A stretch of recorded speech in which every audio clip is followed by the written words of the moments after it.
Hey, salut mes loulous, j'espère que vous allez bien. Je vous retrouve après un petit temps d'absence, vraiment désolée, mais j'avais une panne de lecture qui m'a duré 2 mois et demi, voire pratiquement 3 mois.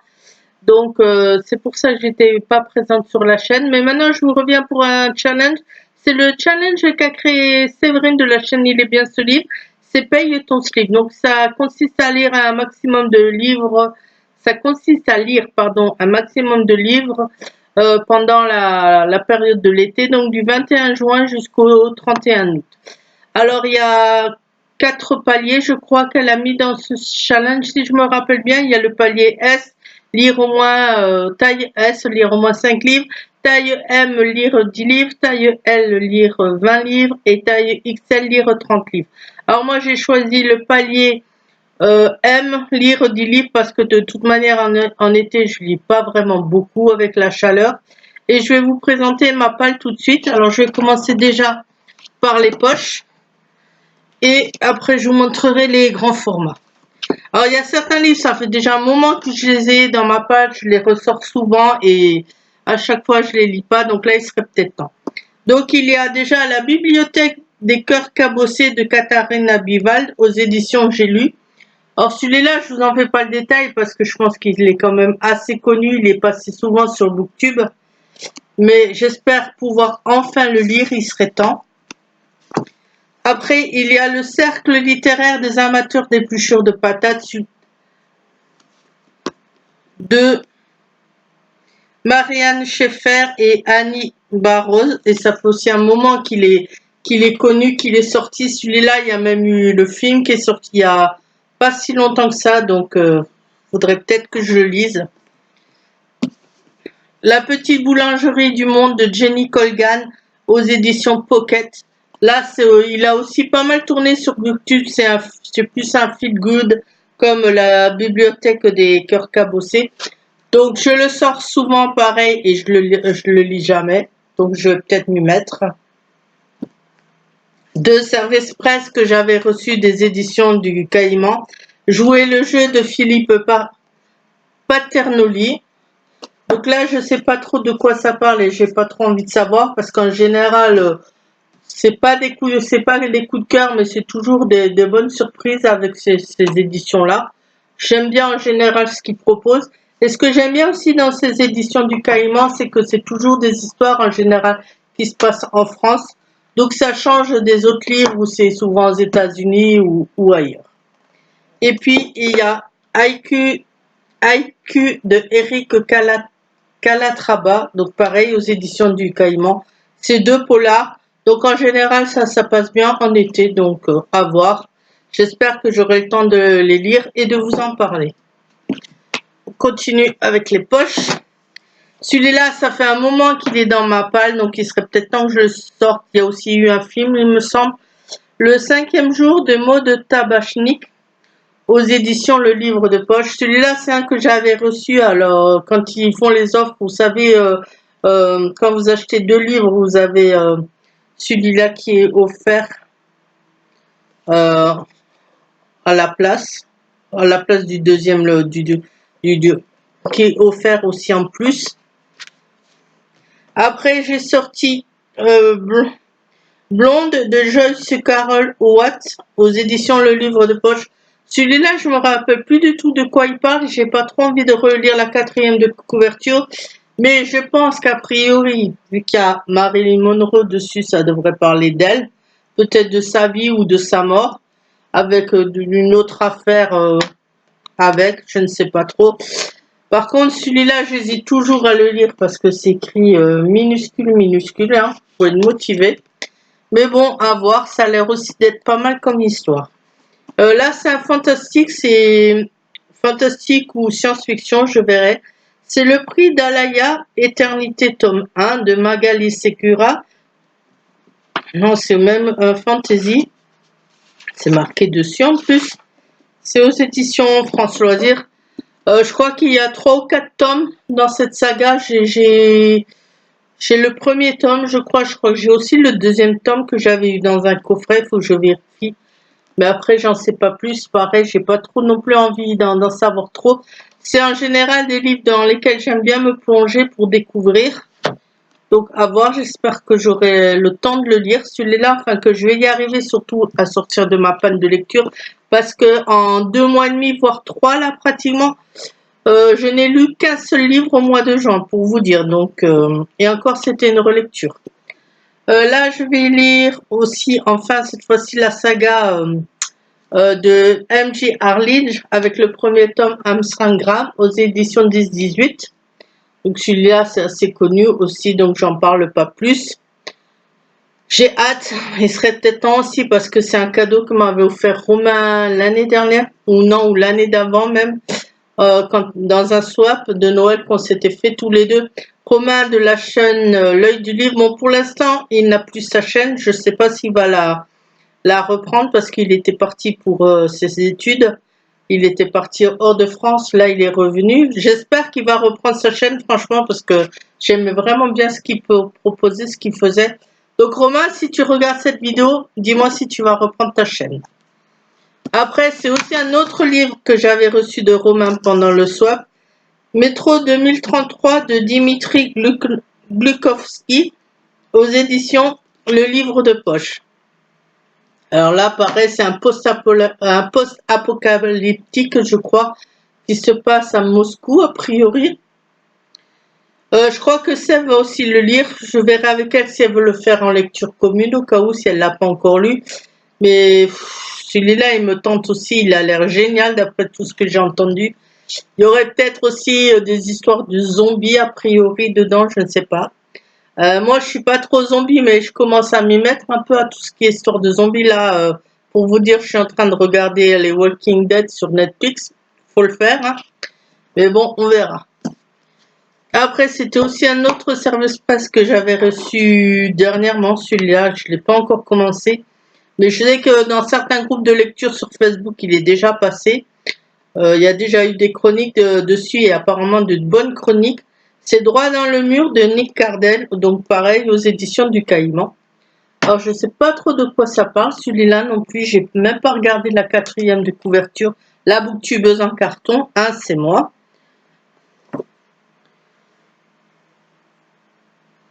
Alors, ancien vigile, Michael Marchandeau a cru au rêve campagnard, il s'est installé dans une maison des contreforts vosgiens, mais le voisinage peut vous pourrir la vie bien plus vite qu'on ne le croit.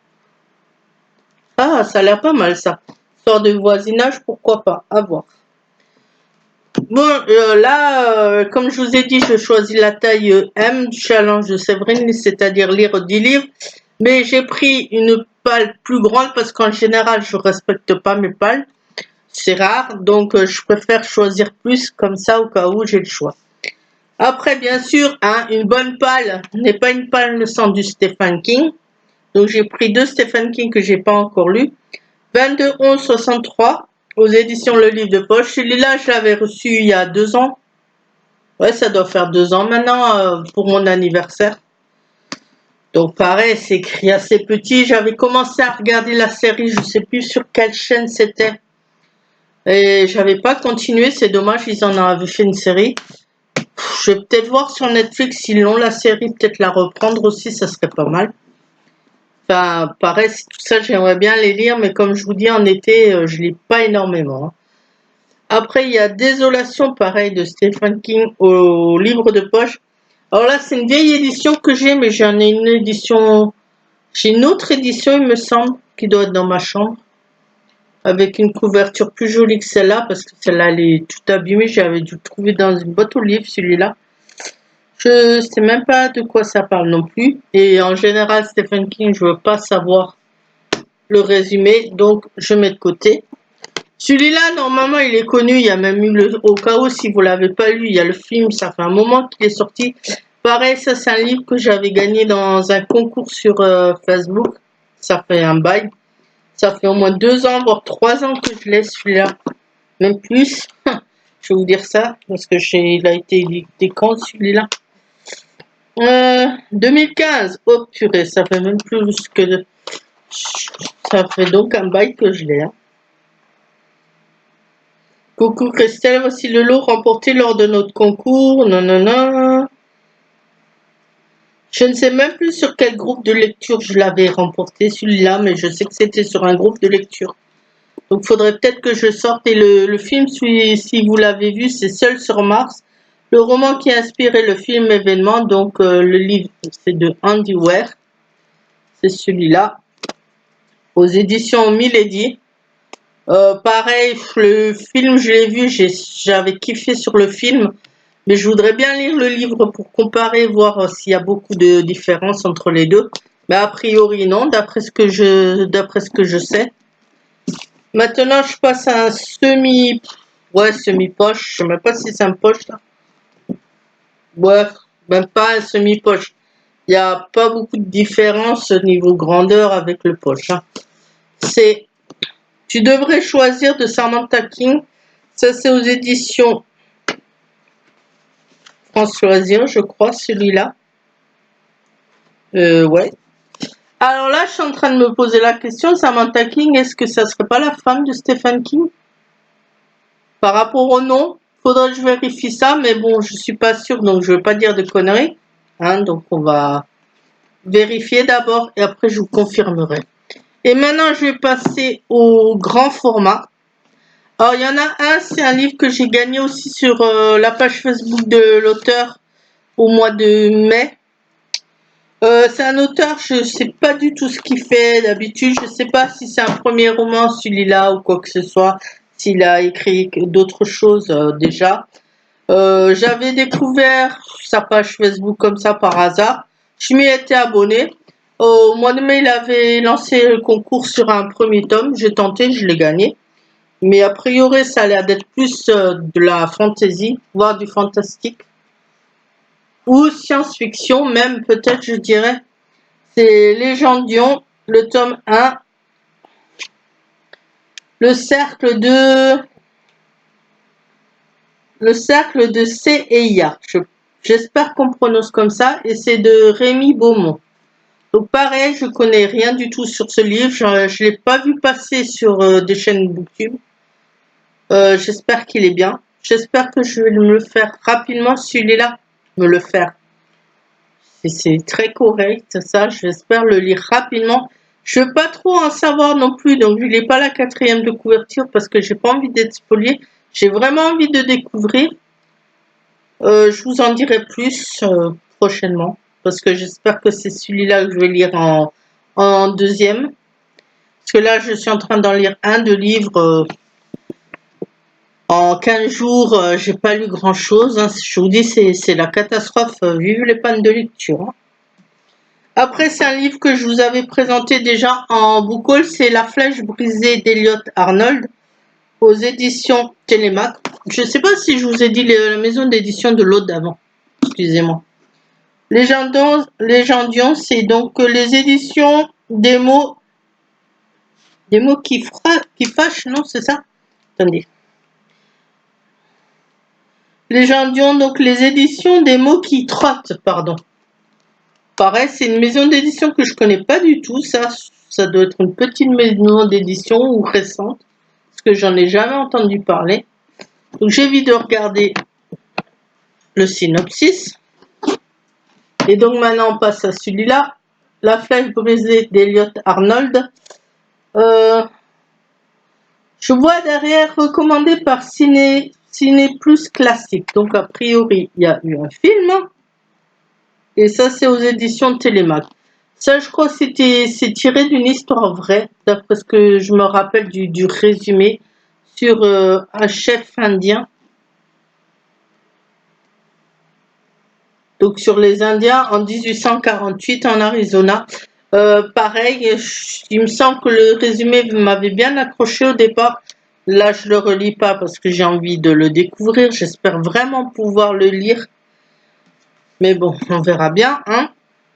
Après, il y a Magicam de Douk Marlette aux éditions Cherche Midi. Alors celui-là, pareil, je relis pas trop le résumé, le synopsis derrière parce que j'ai aussi envie de découvrir, comme tous, de toute façon. Celui-là, je l'avais trouvé à Nose, ça fait un moment de ça, à 1,99 €. Je sais pas si vous allez voir le prix. Franchement, à Nose, n'hésitez pas à y aller, on trouve vraiment de superbes affaires. Ça a l'air d'être sur le Ku Klux Klan. Bon, de toute façon, hein, vu la couverture, je sais plus alors je sais plus si c'est un livre qui encense le Ku Klux Klan ou qui plutôt est contre le Ku Klux Klan ou qui le dénonce plutôt. Et ça, pareil, j'ai pas envie de savoir. J'ai envie de aussi pareil de découvrir, voir si c'est tiré d'une histoire vraie ou pas. Il me semble que oui aussi, d'après mes vagues souvenirs, mais bon, on verra bien. Après, j'ai presque fini hein, dans les grands formats que je vais vous présenter. Il y a une relecture, c'est un deuxième tome, enfin deuxième tome. On peut le lire aussi séparément, ça fait partie au départ de la quadrilogie sur le personnage Robert Landon de Dan Brown. Et là, c'est le tome 2, on va dire le tome 2. Après Ange et Démon, c'est le Da Vinci Code. Donc j'ai vu le film, le livre, je l'avais lu aussi il y a très longtemps. Donc il me semble que si je me rappelle que ça se passe au Louvre, celui-là. Alors, on va regarder ça vite fait.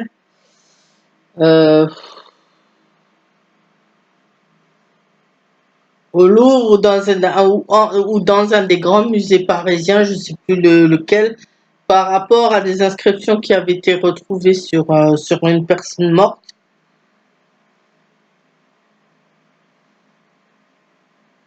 Ouais, c'est ça, c'est au Louvre, mais bon, je ne vais pas vous dire des bêtises parce qu'il faut vraiment que je le relise. J'ai quelques souvenirs, mais c'est assez vague.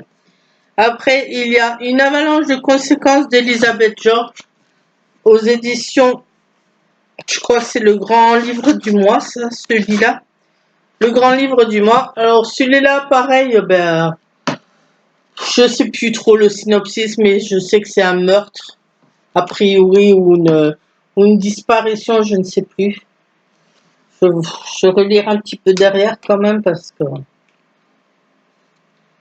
Alors, non... Ouais, déjà, on parle d'un homme qui se précipite en haut d'une falaise, mais à voir si c'est un suicide ou un assassinat, je sais pas, je vais voir. C'est aussi une grosse pavasse, hein. Vous allez voir que j'ai choisi des grosses pavasses en général dans les grands formats, même dans les poches, il y en a aussi certains, c'est pas, ça va quoi, il y a ce qu'il faut. Après, celui-là, ça fait un bail que je l'ai dans ma palle aussi parce que j'ai le tome 1 et le tome 2 que j'avais gagné pareil aussi il y a longtemps de ça sur une page Facebook, je sais plus laquelle, dans un concours. Donc c'est Le siècle tome 1, La chute des géants de Ken Follett aux éditions Robert Laffont. Alors là, je vais pouvoir enfin le commencer parce que j'ai trouvé le tome 3 il y a pas longtemps de ça dans l'association où je vais souvent et où je trouve des livres pas chers. Donc le tome 3, je vais vous le présenter dans un book haul qui arrive. Je pense que demain, je suis pas chez moi. Donc je vous ferai la vidéo jeudi du book haul, du mois de juin. Et je vous montrerai le tome 3. Et là, je sais que ça se passe au début de 1911, je crois. On va suivre 5 familles. Et j'en sais pas plus. Donc on va les suivre au début de la guerre et pendant la guerre, je pense.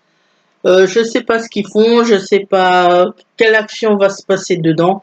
J'ai vraiment aussi envie, pareil comme les autres, de découvrir, mais bon, il serait peut-être temps que je le commence, vu que j'ai aussi maintenant les 2 autres tomes. Celui-là, je voulais aussi présenter dans un book haul, je ne sais plus lequel. C'est Homoculus de James P. Blaylock. J'adore la couverture et celui-là, pareil, je l'avais trouvé à Nose à 3,99 par contre, celui-là. Alors ça, pareil, j'ai pas lu le résumé, à Nose, je l'ai pris juste à cause de la couverture. C'est à la fin du 20e siècle à Londres. C'est tout ce que je sais. Je veux pas en savoir plus parce que vu la couverture, comme je vous avais dit, je pense que c'est un monde peut-être steampunk avec du steampunk dedans, du fantasme, peut-être de la fantasy. Pareil à découvrir. Et après celui que je suis en train de lire, c'est le premier livre que je lis du challenge. Ça fait déjà une semaine que je suis dessus, donc pour vous dire comme cette panne de lecture dure. C'est Zo de James Patterson et de Michael Lewitch. Et ça, c'est aux éditions, je crois aussi France Loisirs, celui-là. Non, c'est Le Grand Livre du Mois. Ça fait un moment que je l'ai aussi. J'avais vu la série qui était passée un moment sur TF1. Je ne sais pas si vous l'avez vu, mais la série était pas mal, mais a priori, le livre est mieux.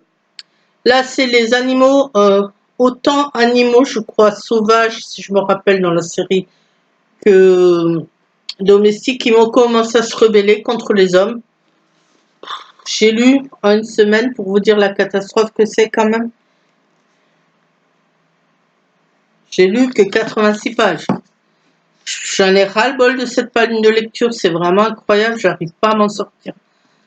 Donc j'accroche assez pour l'instant, c'est le début. Donc à voir. Je vous en dirai plus aussi dans pas longtemps parce que je me rappelle plus trop la fin de la série. Donc j'ai vraiment hâte de le relire celui-là. Voilà mes loulous, c'est tout ce que j'ai choisi pour donc pour ma palle, pour le challenge de Séverine. Je vous laisse en barre d'infos de toute façon toutes les informations par rapport à ce challenge. Je vous mets le lien de la page Facebook de Séverine sur lequel vous pouvez participer et montrer vos lectures. Je vous laisse aussi le lien vers la vidéo de Séverine, comme ça vous verrez aussi ce que elle a choisi. Et mais en gros, quand même, je vous ai quand même donné toutes les informations par rapport à son challenge, mais je vous mets quand même le lien vers sa vidéo. Voilà, je vous dis à la prochaine. Bye bye!